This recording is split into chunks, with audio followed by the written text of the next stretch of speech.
video play here through once so you can take a look at what's going on.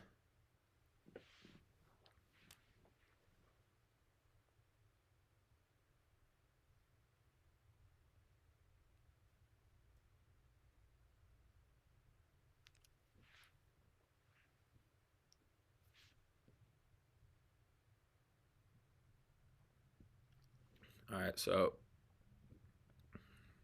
one thing that we're doing a really good job of is nice high leg lift and getting it on that slight angle back so that the hip can be out in front. Okay. What I want us to pay attention to here is our glove. And notice at this point right here, we are separating the hands. Hand separation occurs as soon as that ball falls out of that glove. And now separation means two things are moving away from one another. But right now we're going to notice that really we just have the hand with the ball in it going away from the glove. The glove doesn't really go anywhere. All right, so you see how the glove just kind of stays in the same spot. It's just kind of swiveling right now. And now it's still kind of in the same spot. It's still behind our body. Still behind our body. Now it's even with our front hip. Now it's finally out in front of our body. But now we're going to notice, because this glove has taken so long to get out in front of us, that the only motion it's going to have now is, as we watch this elbow drop, elbows dropping here, is that we're now going to start getting into our glove finish. Okay? Because our glove took so long to get out in front of us, most of the time our glove has been doing this motion, this motion, this motion. It's been trying to get out in front, and it's been trying to get out in front from this position. So to go from here to out in front, we are kind of swooping it, swooping it, swooping it. And because that swooping motion is occurring so late, there's nothing to stop that swooping motion from continuing. And now we're going to notice that as we get now this swooping of the glove, how that now influences this glove side shoulder. So the shoulder's in line with the target. We got good alignment here. But now we're going to see it's going to start to swoop out, and what that does with your shoulder, how it pulls that shoulder out. And what happens when this shoulder pulls out, this shoulder gets pulled forward. See how it's getting kind of pulled forward there? All right, now let's watch what this glove and elbow swooping out does to our lead leg here. So the glove starts to swoop out, and our leg swoops out. Glove swoops out, leg goes out.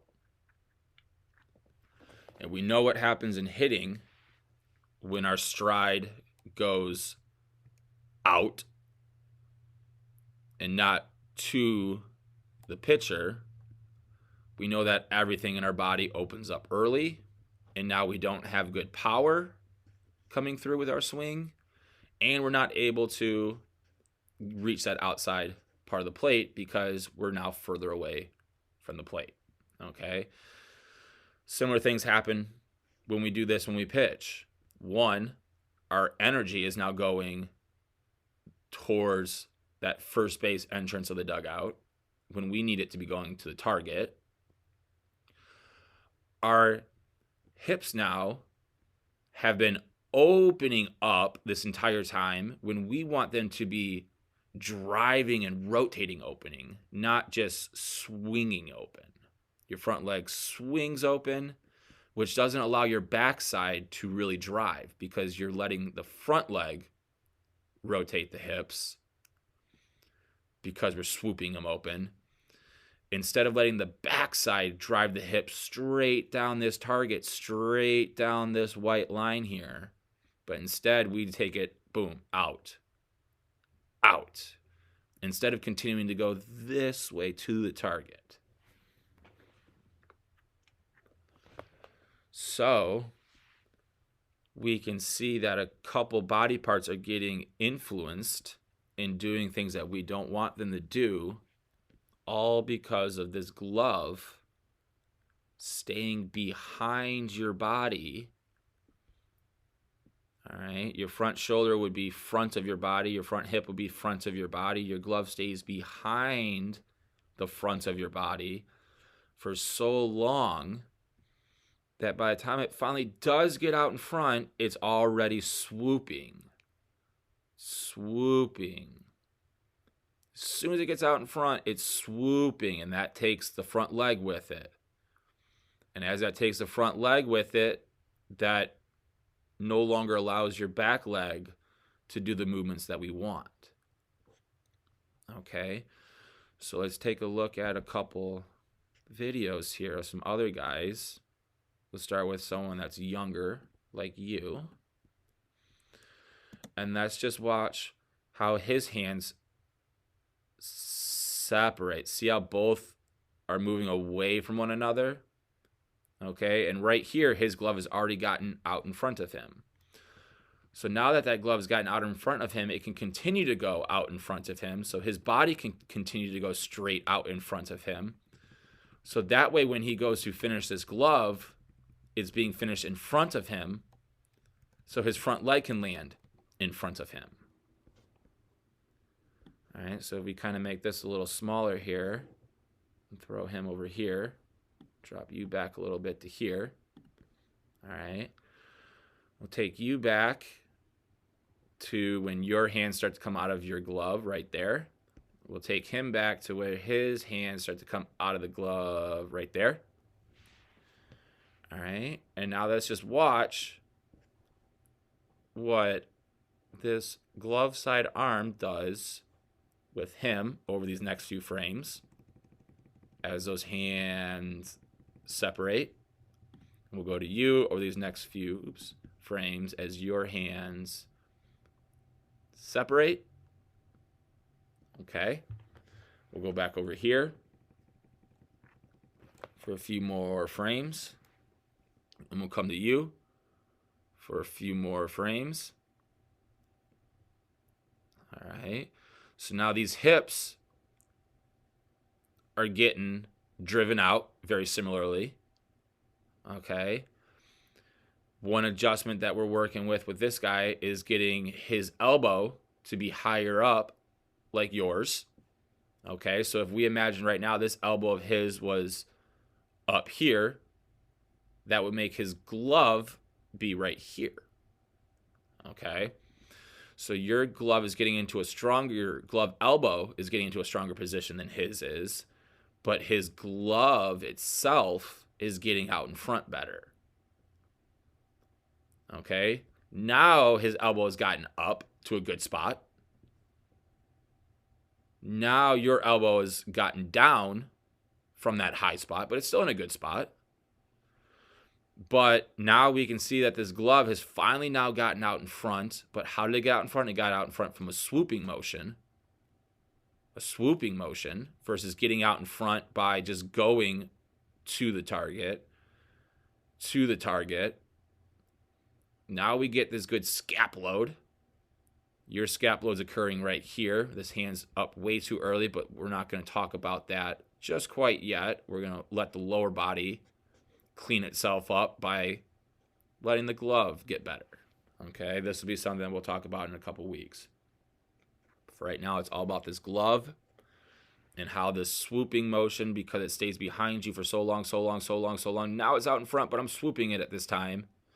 That swooping motion takes over that front leg, and that front leg then takes over the rest of the body, which does not allow the lower body to do what it wants to do on its own.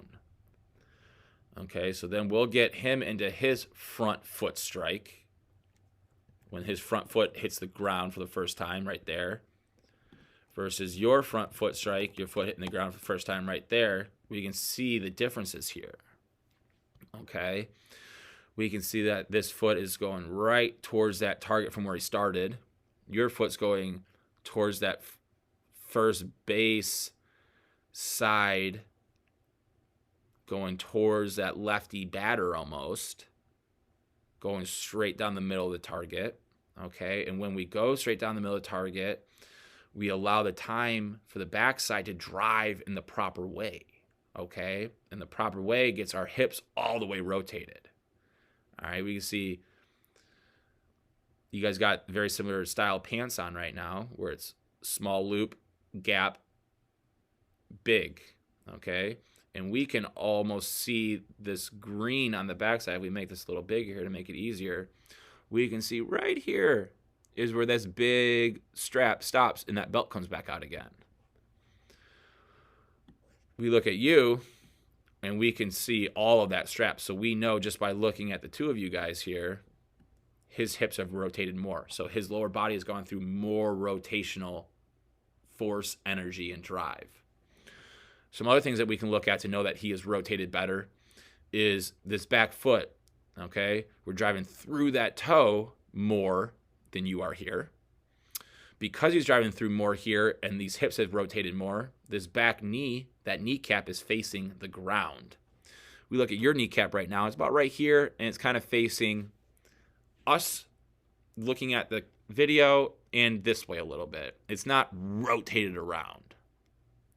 Okay?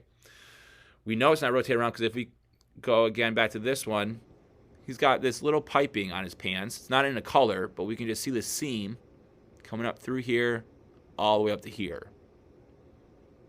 All right? And it's very much almost half and half his leg. We look at your seam here, and it's very much on the backside. Okay, so that's another indicator. If we look at front leg, we can see that the bone here is called your femur, all right? And his femur is going straight from his back hip, straight into his knee, and that's going straight to the target. We look at your femur here, and it's going from your back hip, and it's going inwards, meaning your front leg is not rotated enough. So what we're going to notice as we play this through in the next couple frames, watch this knee buckle outwards. See how it's going outwards there? This knee right here, you hit in this angle, but in order to throw, we got to get those hips all the way rotated, so that knee has to get in a position to allow those hips to come through. And the more of that buckling and swiveling, that's more energy that's going out towards that first base dugout when we need it to go to the target. So if we look here, his foot gets down, and now that knee doesn't buckle nearly as much until after he's released that ball. It stays right there. So that way his energy can go to the target a lot better instead of that energy going towards that first base dugout. Okay, so those are different things that we can look at in the lower body to know when I got into this front foot strike, did my lower body do everything that they need to do? Did they rotate and did they drive enough? And right now we can see front side did not have time to get into its position.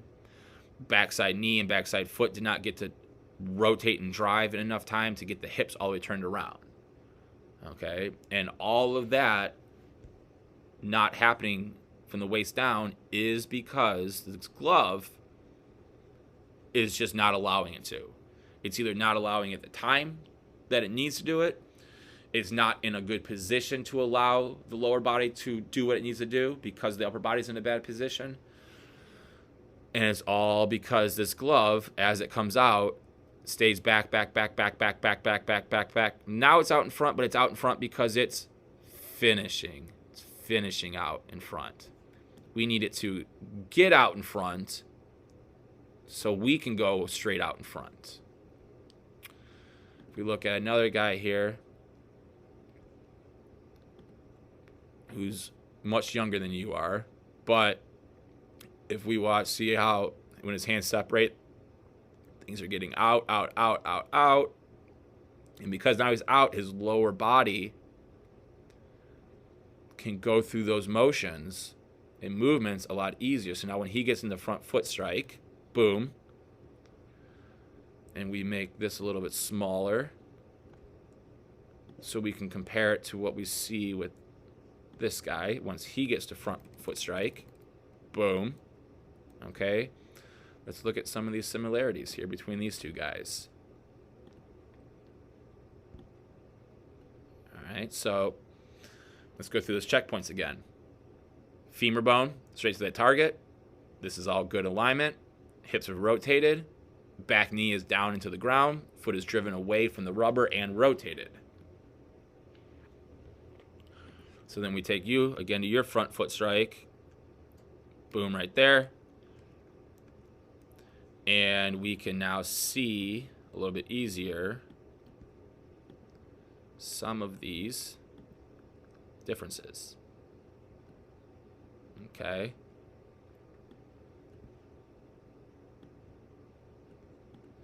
So we can see how much more driven out we are over here with his backside and this backside versus your backside. You can see how much more rotated the hips are compared to yours. We can see the good positioning of this front leg with these guys versus yours coming inwards and then back outwards with that foot, just meaning that knee needs to get turned around more. Okay. And then noticing where their gloves are at. Their gloves are right in front of their chest, and where's your glove at? It's outside of your body to the left, and it's down by closer to your waist. And that's because of the swooping that we're doing that puts it there, versus these guys getting it out in front, versus you getting it only to here. So when they go to finish, it's able to finish out in front.